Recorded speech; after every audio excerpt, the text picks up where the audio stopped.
Hello all, I'm Big Blue Firebat, and it is my pleasure to bring you another great match of StarCraft 2. This time, we're going to have a best 2 out of 3 series between SeleCT, spawning here as the Red Terran, playing for Team Dignitas, and his opponent spawning as the Blue Terran, the player that needs almost no introduction, the Little One, playing for Team Liquid.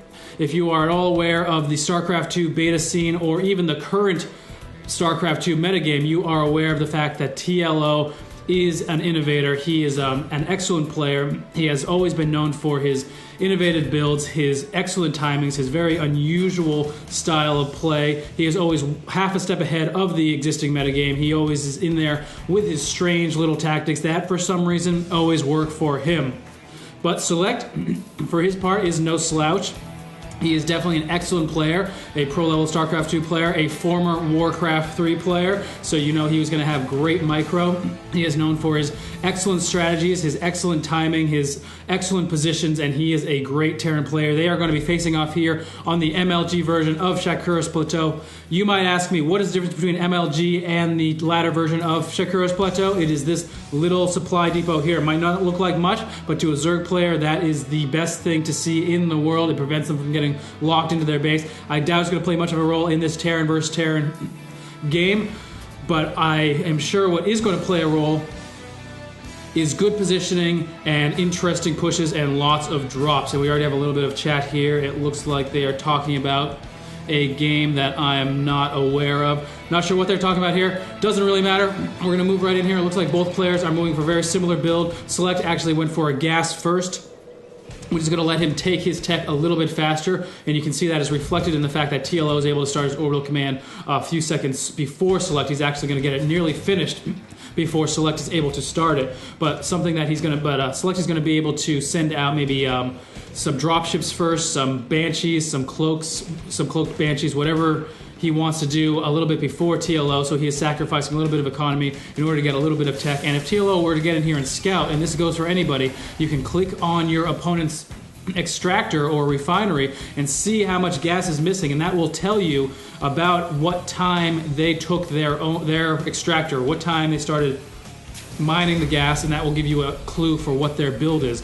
Little tip of the day, might help you out, might not, hope it does. And TLO, for his part, has actually pulled all of his SCVs off of gas once he got enough to build a factory here, and he's putting them all on minerals, which is probably going to indicate the fact that he wants to fast expand as early as possible. He wants to get his command center down here.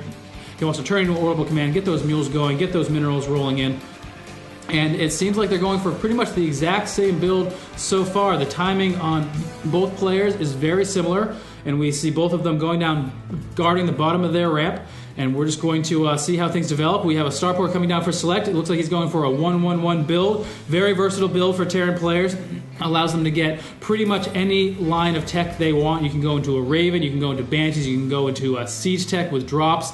It allows you to really just go to town on your opponent and, just as importantly, react very quickly with the right unit composition. Now we have TLO deciding that he is not interested in any kind of barracks play. He's actually floating his barracks up and out. He's going to go use it as a scout. And Terran versus Terran in the early game, a floating barracks makes for an excellent scout because it has this 1 armor, it has 1,000 hit points, it takes forever for Marines to take care of a barracks, and in the meantime you don't have to waste scans on a scout, you don't have to waste units on a scout, you get in there and see everything. And now we have a little bit of an engagement from these Hellions, just kind of burning away at each other, attacking at almost the exact same time, and it looks like, I'm not sure who's going to win here, it looks like SeleCT is able to get on the other side of these bushes. That was great positioning by SeleCT.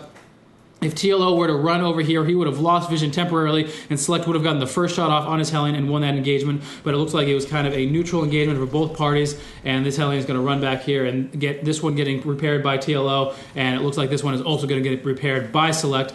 Both players going for their command centers, but TLO is still ahead on the macro game. He has his command center in position, already morphing into an orbital command, and already mining. SeleCT is going to have to float his command center down to this position here before he can do any mining at all. And now it looks like TLO has spotted the Banshee heading out. He has spotted the 1-1-1 build. He is probably aware of the fact that there are no other barracks in the base, and we're going to see what the SeleCT is able to do. And it looks like SeleCT actually canceled his construction, lifted up the starport when TLO could not see it, and he is going to be doing something a little bit tricky here. Yeah, we have a Viking going out to deal with this barracks.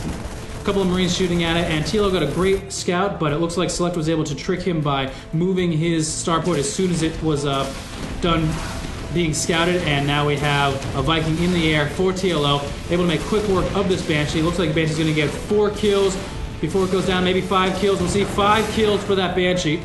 A Banshee requires at least 5 kills in order to be cost effective in terms of raw materials it takes to produce.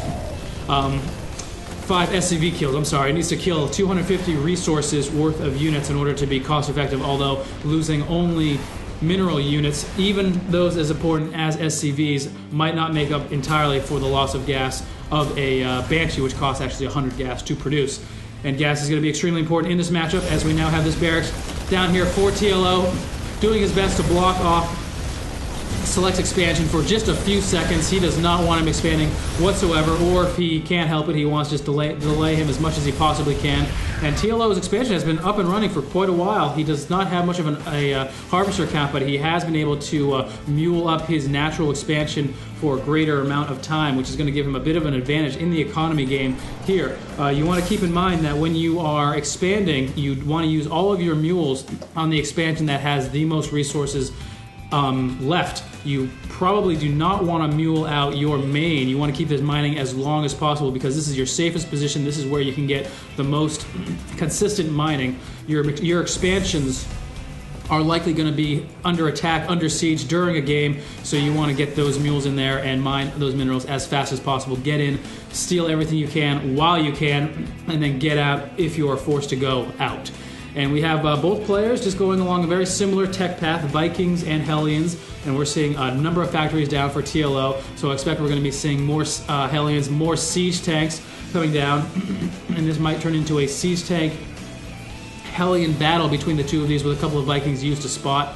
But both players just kind of hanging out in their bases. TLO fine, and now he's moving out. He's got his Hellions, he's got his Blue Flame, he's got his Infernal Preigniter up and running. A couple of Vikings scouting around. A number of Vikings on the field, 4 selected now. We got an engagement here. Hellions and Marines fighting each other, and the positioning is going to be so important on this. But it looks like TLO is able to get a bunch of splash damage down on those Hellions and those Marines. Vikings are forced to land, able to do a lot of damage to those Hellions, but with the Marines and Vikings of TLO's landing on the ground, they were not long for this world, and it looks like Select is on the back foot. He is on the defensive, and he's going to have to get some good damage. Nice Blue Flame splash going there. More excellent positioning by Select, able to get all of those light units in a line. Hellions are light units. Marines are light units. They take tons of damage from Hellions with an Infernal Preigniter upgrade. And now TLO is in here killing some SCVs, and Select is able to do a little bit of surround with those SCVs, but they are getting just roasted away. Finally, enough Hellions coming in there, clean up everything, but looks like we got a couple of workers killed for TLO. A decent little advantage for him, 11-5, and he is still going strong on his economy.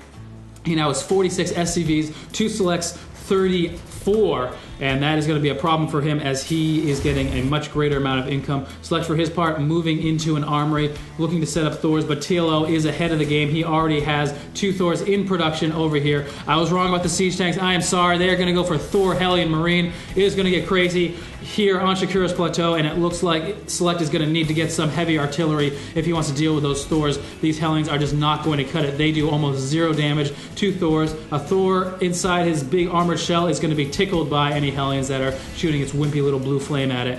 And we have Select here getting medevacs. I'm not sure why. He does not have too much of a ground bioforce. In fact, he has almost none. Yes, he has no bioforce on the ground, and he is not producing any. I see, going for the drop. Medevacs don't have to heal. They are going to drop all over the place. He looks like he wants to even things up here, and TLO now has a couple of Thors out, 2 more on the way, and this is unfortunately not TLO's awesome, badass Gundam Thor that he has with his Collector's Edition version of the game that he was playing with in the beta. Oftentimes when you can see TLO, it was a good marker to see him with those badass Thors, with the extra wings, with the extra guns.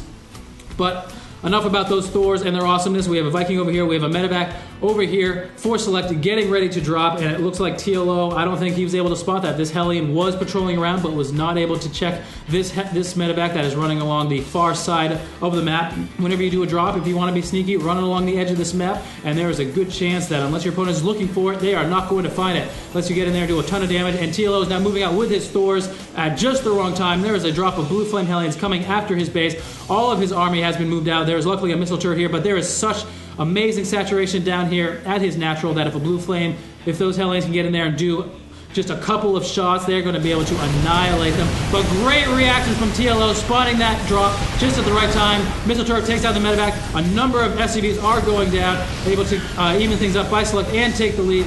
Select was able to kill a ton of workers, and now 23-11, but TLO is sitting on the front door of his base, and all Select really has are a couple of Thors, a ton of Hellions, but I don't know if it's going to be enough with these cloaked Banshees up in the air. Quite a surprise from TLO, going to town on those Thors, adding a lot of extra damage. One Thor goes down for TLO, one Thor goes down for Select. But Thors are not super effective against Banshees. Sure, they do a lot of damage against light units, but Banshees are not prone to clump up, and now there goes another Thor, and TLO is in his base, in his natural. This is going to be a big problem for Select. I'm not sure what he's going to be able to do. He has reinforcement Thors up here. Forced to pull SCVs off the line, and let's see what he's going to do. Getting a great surround on those Thors, and the SCVs are drilling away at that Thor armor, but I'm not sure. Oh, a lot of big hits going down for TLO, and it looks like Select is forced to GG out of this game. He realized that TLO had too much armament here. He had too much for reinforcements, and more importantly, he had too much of an economy backing him up. He was able to get in here, kill his Thors, and get a ton of free hits on these Thors as they repositioned. Too many workers were killed. And that was just a great game, very impressive, and we're going to move on to game 2.